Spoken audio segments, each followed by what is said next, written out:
Good day. On behalf of the E-Services Payment Technology team, I'd like to welcome everybody to Lessons in EMS Leadership. My name is Gary Harvat, and I'll be the moderator for today's session. Joining me for today's session is my good friend and colleague, J.R. Henry, a 2025 EMS Legend recipient. JR has been in EMS since 1976. He started his career as a volunteer firefighter, moved up through the ranks and was the executive director at Roswest View EMS for many years before moving over to Valley Ambulance Authority in Moon Township. However, JR is best known for his expertise in reimbursement.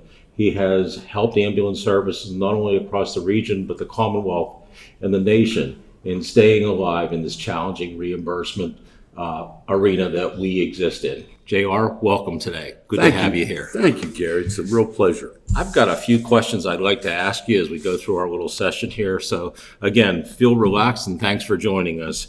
But, as far as leadership goes, JR, is there one single lesson that you've learned along the way that you could convey to those, especially to the young leaders who are coming up through the ranks today? Obviously, with nearly 5 decades of experience, I would think you've got lots of lessons, but is there a single one that stands out? Well, that's a difficult question, but I think also when I thought about the context of that question was what lessons did I learn the hard way? And those are the hardest lessons sometimes to learn. But I agree. Sometimes they're the ones that stick with you the most. So I guess in a few sentences, I think the best lesson I learned was hold people accountable and trust your instincts. When you're in this business and you're leading people, sometimes you get a lot of challenges, especially with human relations and people issues.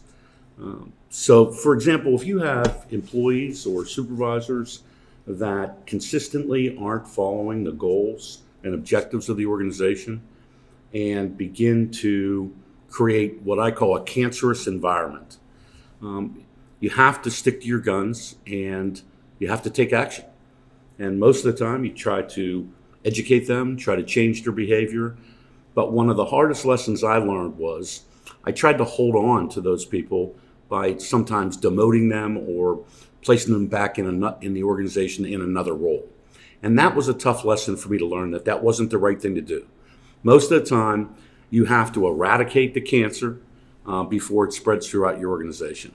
And even though they may be a good paramedic, sometimes it's best that they find other employment. So it's a tough lesson. Yeah, I get it. And I think we find that many organizations, there's some great organizations across the Commonwealth here, but there are also some that really need that strong leadership to address those issues, because it's easy to, at least I find, it's easy to have organizations that you walk into where everybody loves the leader. He's our best friend. Right. But that doesn't always make an organization function well and survive in this challenging world of EMS that we live in. Absolutely. The leaders have to make tough decisions, and sometimes they're not popular.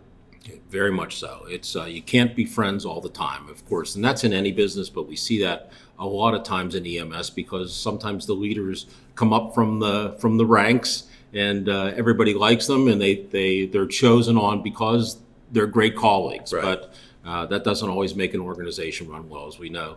Hey, along the way, was there one thing that kept you grounded and focused that you really kind of used as the basis when you came to work every day? Were some ground rules that you stuck to? Yeah, I think that's an easy question for me to answer because I think many of us, at least many of the leaders that came from the early days, really were motivated by helping people. And it wasn't just a cliche. We really dedicated our lives and our oftentimes affecting our personal lives, not spending enough time with our families by dedicating so much time to the mission. Sure. And maybe that's bad, maybe that's good. But what kept me grounded all the years was literally helping the patients and my employees. I think that's what kept me dedicated then and still to this day. So if you were to give one piece of advice to a new leader coming into an organization, let's give two scenarios. One, a leader who's been within an organization for a while that's now been promoted up to a top spot, or somebody coming in from the outside to take a leadership role within an organization. What would be one piece of advice that you may wish to convey? Very simply, everything changes. And let me put that in context for you. Please. Sometimes you get into scenarios where you feel overwhelmed. There might be a personnel issue, there might be an organizational issue that's causing yourself or your organization a lot of stress. And what I found over time was everything changes.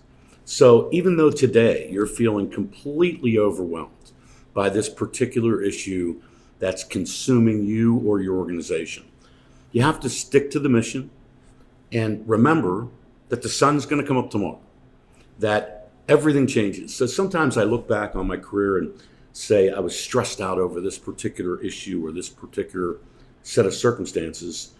And I say to myself, I wish I would have been able to say, this is not going to be the same a month from now. Sure. It's not going to be the same a year from now. So everything changes. And so you're never going to be always at that level of crisis, and things evolve. So it's a way to keep your head above water during the most challenging times, in my opinion. Well, great answer. So let me ask you, you've given some sage advice to young leaders. Let's talk about JR for a minute. What was your proudest moment? I mean, JR, you've got 5 decades in this business. Yeah, you probably have a lot of proud moments, but is there anything that stands out that you think of often? Yeah, I have to tell you, the early days in EMS, where there was no EMS law, there was no EMS regulations prior to 1985. So a lot of us during that period really recognized the need to have some type of oversight and regulation to help guide this industry. And so myself and a number of other people across the Commonwealth worked very hard in 1983 and 84 to work with the legislature and actually have them pass Act 45. Oh. So in 1985, not only was I humbled by the fact I was invited to be on the House floor the day that bill passed, but also invited by the governor to the signing ceremony for Act 45. So a lot of proud moments, but I think if I look at the top one and what potentially helped shape the future of EMS here in the Commonwealth, I was very humbled to be part of that. Well, and those were great days. I remember them well, and it was very challenging to get Act 45 pushed through, but goodness knows we needed it, and thanks to you for all the work you did on it. So I'm going to go off script for a minute and ask you just one simple question. You've been through a lot. You've seen a lot. What makes you nervous? What makes me nervous? As far as our industry goes. Right. The future, again, is changing and will continue to change, as I talked about earlier. But I have to tell you, the personnel and human resource challenges that we face right now with the decline in our ranks, the inability to recruit and retain our people, I think is our single biggest concern. It makes me super nervous. There has to be a watershed moment where we have to change that. As far as reimbursement goes, which is the other major challenge, the Ambulance Association of Pennsylvania has really been leading the way and helping us, especially with the recent Medicaid increase, which has been a godsend for many, many services. But we're not out of the woods there yet either. So I think the two biggest issues that concern me are the human resources issues that we face right now, and obviously financing. Sure. And back to the Commonwealth, do you still see, is your forecast to still have more ambulance closures across the state? Do you still think that's going to happen at the rate that it's happening now? I remember in Allegheny County, where we sit today, I think we started off in the 70s with 100. Over 100. 100, 120, I don't know what it is. And I think we're down to 36, 30, something like that. Mm-hmm. How do you see that? I actually look at that a little bit differently than most people. Being involved when there was over 120 ambulance services back in the 70s, but we had a lot more personnel, so it made it easier to have that many agencies.